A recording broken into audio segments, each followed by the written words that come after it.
All right, let me begin in the simplest possible way, because the simplest questions are usually the most dangerous ones. You woke up today, you remember yesterday. You do not remember tomorrow. You can spill milk, but you never see spilled milk jump back into the glass. You grow older, not younger. Notes can be written, but unwritten notes do not jump back into your pencil. Everything you have ever experienced agrees on one thing: time goes one way. That sounds so obvious that it feels foolish to question it. And yet, if you open the book of physics and read the rules carefully, you will find something very strange. Almost none of the fundamental laws say that time must go forward. They work just as well backward. This is not philosophy, this is not poetry, this is mathematics. And that is where the trouble begins. If you take Newton's laws of motion and reverse time, they still work. If you take the equations of electromagnetism and play them backward, they still work. Even the strange rules of quantum mechanics, as far as we can tell, do not care which way time points. The equations are polite. They do not complain. They run forward or backward with equal enthusiasm. So now we have a puzzle. Our lives scream that time moves forward, but the laws of nature whisper that they do not mind. Somewhere between the whisper and the scream, something interesting happens. Before we try to solve the puzzle, we must be careful about what we mean by time. In everyday life, time feels like a river. It flows. It carries us along. We talk about the past as behind us and the future as ahead. But physics is not interested in feeling. Physics is interested in measurements. A clock does not measure time itself. A clock measures motion. A pendulum swings. A crystal vibrates. An atom flips between states. We count these motions and agree to call the count time. In that sense, time is not a thing that flows. It is a way of keeping track of change. In physics, time is treated much like space. You can say where something is, and you can say when something happens. Together, these give you an event, but there is no special symbol in the equations for now. There is no button marked present moment. The equations describe relations between events, not a moving spotlight that sweeps across reality. This already hints at something uncomfortable. The feeling that time is flowing may not come from the laws of physics themselves. It may come from us. To see how deep the problem goes, imagine filming a simple physical process. Two billiard balls roll across a table, collide, and bounce away. Now play the film backward. Unless you are very clever, you will not be able to tell which version is correct. The backward motion obeys the same laws as the forward one. Nothing illegal happens. This is true for an enormous range of physical processes. At the level of atoms and forces, nature is remarkably indifferent to the direction of time. And yet we never see real-life processes run backward. We never see smoke jump back into a cigarette or heat flow from cold coffee into a hot room. So what is different about these processes? Why does a collision look fine backward, but a shattering glass does not? The answer begins with a word that is famous, misunderstood, and often abused: entropy. Entropy sounds complicated, but the basic idea is simple. Entropy is a way of counting how many different microscopic arrangements correspond to what we see on the large scale. When there are many possible arrangements, entropy is high. When there are few, entropy is low. Take a deck of cards.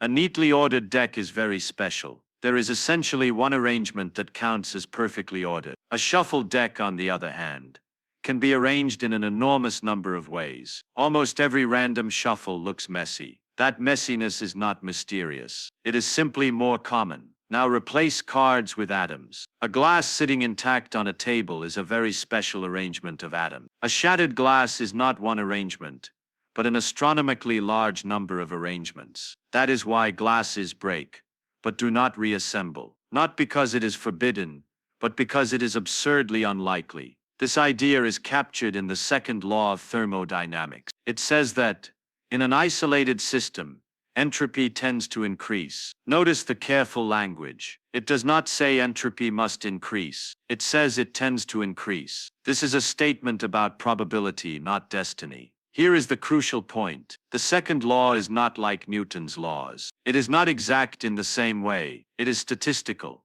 It emerges when you deal with many particles at once. When you zoom in far enough, the arrow disappears. When you zoom out, it becomes unavoidable. This is where advanced mathematics hides quietly in the background. When physicists use calculus to describe motion, the equations themselves are time-symmetric. The derivative of position with respect to time does not care if time increases or decreases. But when you describe systems with many degrees of freedom, you also describe how the system moves through a space of possibilities. And in that space, some regions are vastly larger than others.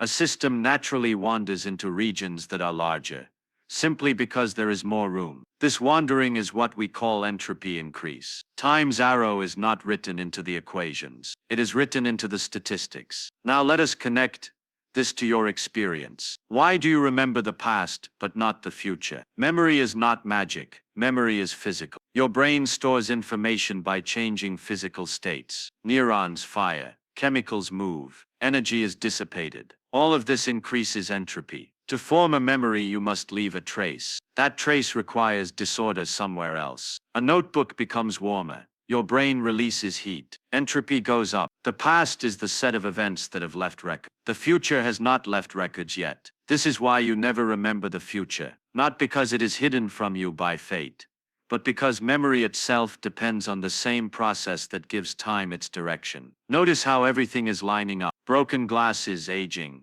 Memory and time's arrow are not separate mysteries. They are different faces of the same statistical fact. At this point, some people say, so time is just an illusion. That statement is both right and wrong, depending on what you mean. The feeling of flow, the sense that the present moment is moving, is not found in the equations. In that sense, the flow is an illusion. But the order of events, the accumulation of records, and the increase of entropy are very real physical processes. An illusion does not mean unreal. A rainbow is an illusion in the sense that you cannot walk up and touch it, but it is a real phenomenon that obeys precise laws. Time is similar. The flow is not fundamental, but it is not arbitrary either. We must now face an even deeper question. If entropy increases, why was it ever low? The second law does not explain why the universe started in a special state. It only explains what happens afterward. When we look at the early universe,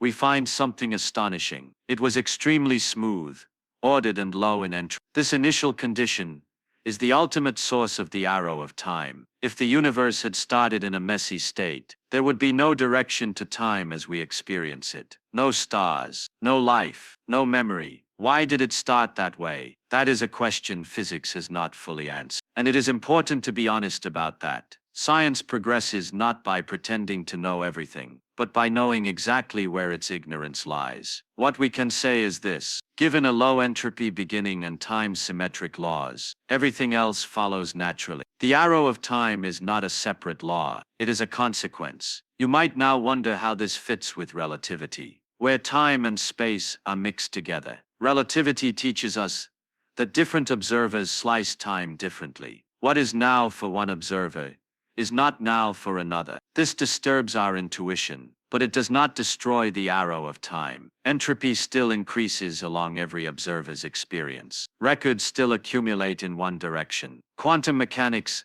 adds its own layer of mystery. At the quantum level, systems can exist in combinations of possibilities, but when these systems interact with their environment, those possibilities spread out and become effectively irreversible. This process, called decoherence, again involves entropy. The same story repeats. Everywhere we look, the direction of time is tied to the growth of disorder, the spreading of information, and the overwhelming statistics of large numbers. So where does advanced calculus fit into all this? Calculus is the language of change. It tells us how quantities vary smoothly. But calculus alone does not choose a direction. The direction comes from conditions, not laws, from where the system starts, not how it moves. This is a subtle but powerful idea. The universe behaves the way it does not because the rules demand it, but because the starting point makes almost all other behavior fantastically unlikely. In the end, the reason time moves forward is not that it is pushed, but that it falls. It falls the way a system falls into more probable states. It falls the way a shuffled deck forgets its order. It falls the way information spreads and never quite comes back together. And here is the most beautiful part. This same process that makes time move forward also makes science possible. Because the past leaves records, we can study it. Because entropy increases, experiments have outcomes. Because the future is open, prediction matters. Time's direction is not a flaw in the laws of physics. It is their most generous gift. Now that we have seen how the direction of time emerges from probability and disorder, we must slow down and examine what this really means. Because if we stop too early, we might walk away with the wrong idea. The idea that time moves forward because entropy increases is correct, but it is incomplete. It explains the direction, not the origin, and physics becomes interesting precisely at the points where explanations end and deeper questions begin. Let us go back to something we mentioned but did not fully confront. The universe began in a very special state. Extremely special, low entropy, high order, smooth, uniform. That fact is not a detail. It is the foundation on which everything else rests. Without it, there would be no arrow of time at all. Imagine shuffling a deck of cards thoroughly. Now imagine that, by pure chance, the deck ends up perfectly ordered. That is not impossible, it is just unimaginably unlikely. Yet the early universe was even more ordered than that deck, and it did not shuffle itself into order. It began that way. This raises an uncomfortable question. If the laws of physics allow both directions of time, and if entropy usually increases, why did the universe start in such a rare condition? Physics, at present, does not have a complete answer. Anyone who claims otherwise is selling something. What we do know is that once such a beginning exists, everything that follows is almost inevitable. Stars form, galaxies form, life becomes possible, memory appears, and time acquires a direction. Now let us talk about relativity, because many people hear that relativity destroys the idea of past, present, and future, and they panic. They imagine that time becomes meaningless, or that everything happens at once. That is not quite right. Relativity teaches us that time and space are part of a single structure. Events are points in this structure. Different observers, moving differently, slice this structure in different ways. What one observer calls now, another observer may call past or future. This is strange, but it is not contradictory. What matters for the arrow of time is not the label now, but the sequence of events. Along a path through space-time. Along that path, entropy increases. Records accumulate. Causes precede effect. This remains true for all observers, no matter how they move. Relativity changes our picture of time, but it does not erase its direction. It tells us that the flow we feel is not a property of space-time itself, but of the processes that occur within it. Now let us turn to quantum mechanics, where intuition goes to die, and mathematics takes over. Quantum mechanics introduces uncertainty, probability, and superposition. A particle does not have a single position. It has many possible positions. A system does not follow one path. It explores many paths at once. At first glance, this seems like it might rescue time from its statistical prison. Perhaps quantum mechanics introduces a fundamental direction, but it does not. The equations of quantum mechanics are, again, mostly time-symmetric. The key idea is interaction. When a quantum system interacts with its environment, the delicate superpositions spread out, information leaks, possibilities become effectively permanent. This process is called decoherence, and it is deeply tied to entropy. Decoherence does not destroy information, it disperses it. Once dispersed, it is practically impossible to gather it back together. This practical impossibility is what gives us irreversibility in the quantum world. Once again, the arrow of time appears, not as a rule but as a consequence of overwhelming complexity. At this point, you might notice a pattern. Every time we think we have found a fundamental direction in nature, it turns out to be an emergent one. It arises from interactions, large numbers, and probability. Time's arrow is not painted onto the universe at the smallest scale. It emerges when systems become large enough to forget their past in detail. This brings us back to mathematics, and to calculus in particular. Calculus is often feared because it looks abstract, but at its heart, calculus is simple. It describes how things change. When you write an equation of motion, you relate how something changes now to its current state. The equation does not care whether you run it forward or backward. The derivative works both ways. The mathematics is neutral. What breaks the symmetry is not the equation, but the conditions you feed into it. If you specify a starting point, the system evolves from there. If that starting point is special, the evolution will reflect that. In thermodynamics, the starting point is a low-entropy state. From there, the system explores more and more possibilities. Mathematically, it moves into larger regions of its state space. These regions dominate, simply because they are larger.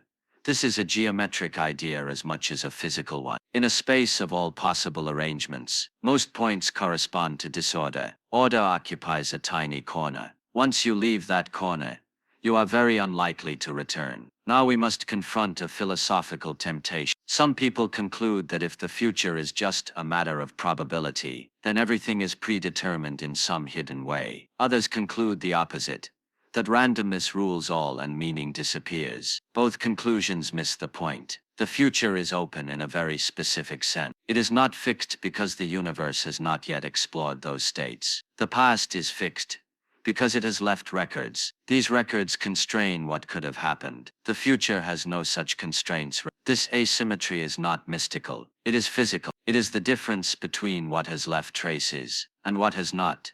Choice, decision and action live comfortably within this picture. When you make a decision, you are not stepping outside physics. You are participating in it. Your brain is a physical system evolving from a low-entropy past toward a higher entropy future. The fact that outcomes are not fully predictable does not remove meaning. It creates it.